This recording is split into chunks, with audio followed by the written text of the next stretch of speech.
आज Doubtnut app download करें। Doubtnut पर अपने सभी गणित, रसायन विज्ञान, भौतिक विज्ञान और जीव विज्ञान के डाउट्स का करो सफाया। बस प्रश्न की फोटो खींचो, एक ही प्रश्न को क्रॉप करो और तुरंत वीडियो सोल्यूशन पाओ। अभी डाउनलोड करें। क्वेश्चन हमारे पास है जिसमें कहा गया है कि किसी पिंड का कोणीय संवेग किसका गुणनफल होता है।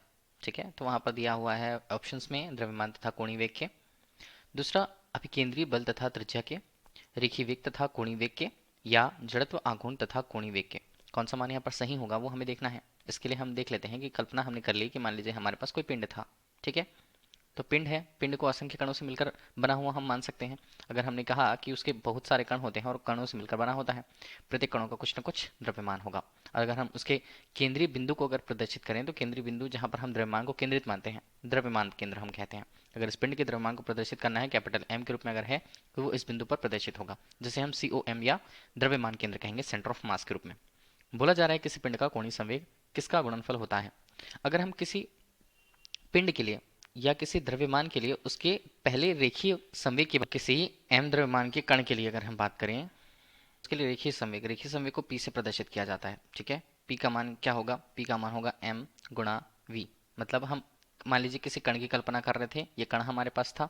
ठीक है, कण के लिए उसका द्रव्यमान अगर हम देखें तो कैपिटल M है, और वो कण मान लीजिए एक नियत वेग से एक नियत दिशा में गतिमान है। ठीक है, मान लीजिए x अक्ष की दिशा में ही गतिमान है, तरह उसके रेखीय संवेग की दिशा क्या रहने वाली है, दिशा यहाँ पर वेग की दिशा के अनुदिश रहने वाली है। ठीक है, अब हम किसी कण के लिए उसके कोणीय संवेग की बात करते हैं, मतलब किसी बिंदु के परितः घूमते हुए या किसी बिंदु के परितः उसके घूर्णन की जो दूरी होगी उसके अनुसार।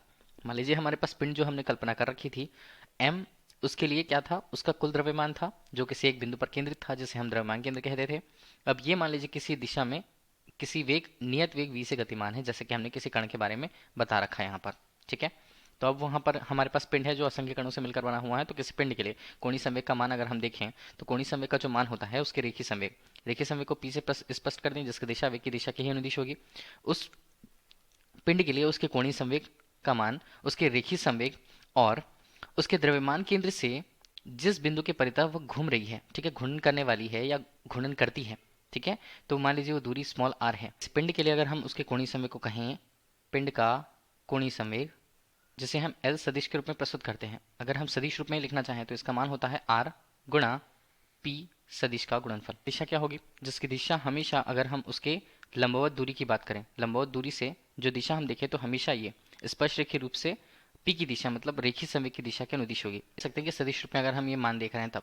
ठीक है, अब इस अक्ष के प्रति वह घूमती है, इस अक्ष को O के रूप में अगर हमने कह दिया तो ये पिंड अगर इस अक्ष के प्रति घूर्णन कर रही है तो निश्चित कोणीय वेग ओमेगा से घूर्णन कर रही होगी। ठीक है, तो निश्चित कोणीय वेग से जितना घूमे वो घूर्णन करती है, तो कोणीय संवेग का मान L के रूप में किसके बराबर होगा, ये बराबर होगा I उस अक्ष के प्रति, जिस अक्ष के परितः वो घूम रही है उसके प्रति जड़त्व आघूर्ण का मान, और गुणा हम करें तो कोणीय वेग, जिस वेग से वो घूम रही है, जिस कोणीय वेग से वो घूर्णन कर रही है। ठीक है, तो यहाँ पर ये जो हमारे पास मिल रहा है ये किसके बराबर, जड़त्व आघूर्ण, I को हम क्या बोलते हैं, जड़त्व आघूर्ण ही कहते हैं। जड़त्व आघूर्ण गुणा कोणीय वेग के गुणनफल के बराबर होता है कोणीय संवेग का मान, कोणीय वेग के गुणनफल का मान। विकल्प में देख लें कहाँ मिल रहे हैं हमें, तो जड़त्व आघूर्ण कोणीय वेग हमें मिल रहे हैं ऑप्शन नंबर डी पर। तो ऑप्शन डी हमारे लिए क्वेश्चन का राइट आंसर होगा। Thank you. कक्षा 6 से 12वीं से लेकर नीट, IIT, JEE वो एडवांस के लेवल तक 1 करोड़ से ज्यादा छात्रों का भरोसा। आज ही डाउनलोड करें डाउटनेट ऐप या व्हाट्सएप करें अपने सारे डाउट्स 8400 400 400 पर।